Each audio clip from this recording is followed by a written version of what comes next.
सारावा अरे रतिया में ओय हैया रहू रहब घर के ओ सारावा बाटे मजबूरी सब कइले बुझी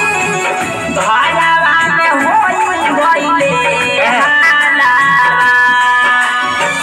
बाटे मजबूरी सब गइले बुझी घरवा में होई गइले हालावा अरे रतिया में ओय हैया रहू रहब घर के ओ सारावा अरे रतिया में ओय हाय राजा जी रहब घर के ओ सारावा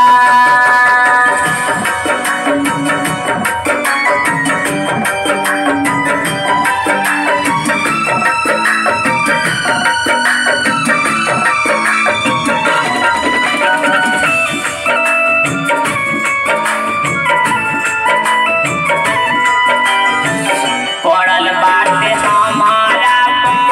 बाबू माई के पहरा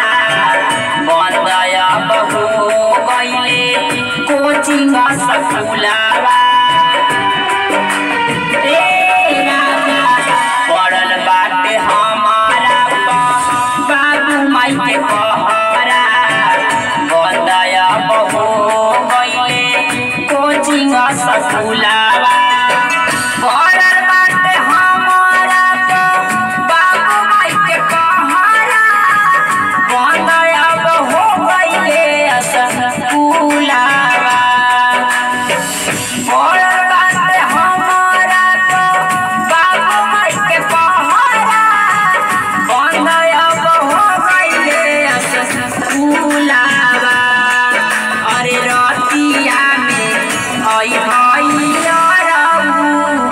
रहब घर के ओ सारावा अरे रतिया में ओय हाय राजा जी रहब घर के ओ सारावा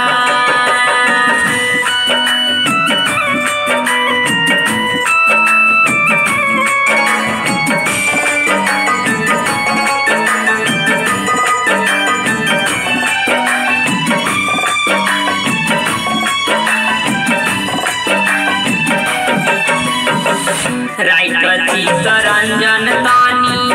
बतिया के मानी बबुआ सनोज तानी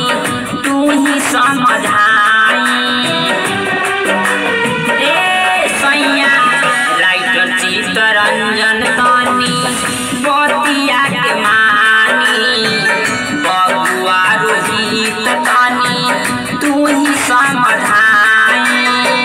लागल नइखे मानावा देखिला सपनावा कहिया ला होई मिलानावा लागल नइखे मानावा देखिला सपनावा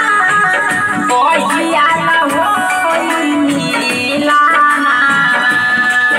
अरे रतिया